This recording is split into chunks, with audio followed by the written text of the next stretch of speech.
ಬೀದರ್ನಲ್ಲಿ ದರೋಡೆಗೆ ಭಗವಂತ್ ಖೂಬಾ ಖಂಡನೆ ವ್ಯಕ್ತಪಡಿಸಿದ್ದಾರೆ.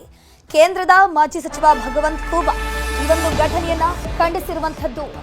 ಬೀದರ್ನಲ್ಲಿ ದರೋಡೆ ಹಾಗೇನೆ ಬ್ಯಾಂಕ್ ಸಿಬ್ಬಂದಿಯನ್ನ ಹತ್ಯೆ ಮಾಡಲಾಗಿದೆಯಲ್ಲ, ವಿಚಾರಕ್ಕೆ ಸಂಬಂಧಪಟ್ಟಂತೆ ಕೇಂದ್ರದ ಮಾಜಿ ಸಚಿವ ಭಗವಂತ್ ಖೂಬಾ ರಿಯಾಕ್ಷನ್ ಕೊಟ್ಟಿದ್ದಾರೆ.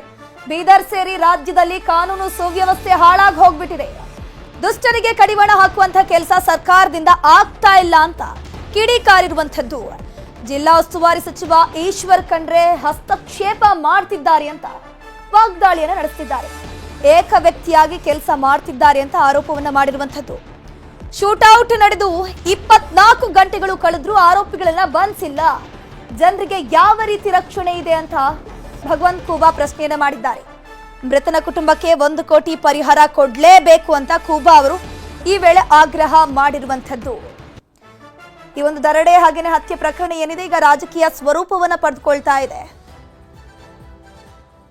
ದುಷ್ಕರ್ಮಿಗಳ ಧೈರ್ಯವನ್ನು ಹೆಚ್ಚಿಸುವಂತ ಅಷ್ಟರ ಮಟ್ಟಿಗೆ ಕಾನೂನು ಸುವ್ಯವಸ್ಥೆಯನ್ನು ಕೆಟ್ಟು ಹೋಗಿದೆ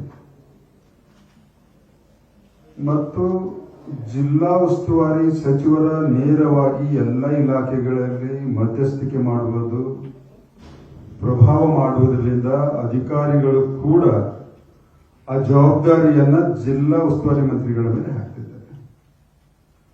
ಹೀಗಾಗಿ ಇಂತಹ ಘಟನೆಗಳನ್ನು ನಡೆಯಲಿಕ್ಕೆ ಕಾನೂನು ಸುವ್ಯವಸ್ಥೆ ಹದಗೆಟ್ಟಿದ್ದ ಉತ್ತಮ ಉದಾಹರಣೆ.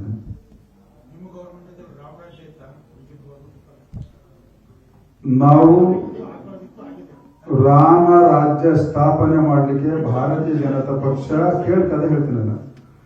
ರಾಮ ರಾಜ್ಯ ಸ್ಥಾಪನೆ ಮಾಡುವಂತ ಏಕೈಕ ಗುರಿಯೊಂದಿಗೆ ಭಾರತೀಯ ಜನತಾ ಪಕ್ಷ ದೇಶದ ಎಲ್ಲಾ ರಾಜ್ಯಗಳಲ್ಲಿ ಮತ್ತು ರಾಷ್ಟ್ರಗಳಲ್ಲಿ ನಾವು ಬದ್ಧರಾಗಿದ್ದೀವಿ. ಆ ನಿಟ್ಟಿನಲ್ಲಿ ನಾವು ಆಡಳಿತವನ್ನ ಕೂಡ ಕೊಟ್ಟಿದ್ದೀವಿ ಮತ್ತು ತಕ್ಷಣವಾಗಿ ಎಲ್ಲಾದ್ರಿಂದ ಘಟನೆಗಳು ನಡೆದಾಗ ಕಾನೂನು ಕ್ರಮಗಳನ್ನು ತಕ್ಷಣವಾಗಿ ನಿರ್ದಾಕ್ಷಿಣ್ಯವಾಗಿ ತಗೊಂಡಿದ್ದೀವಿ. ಬೀದರ್ನಲ್ಲಿನ ರಾಬರಿ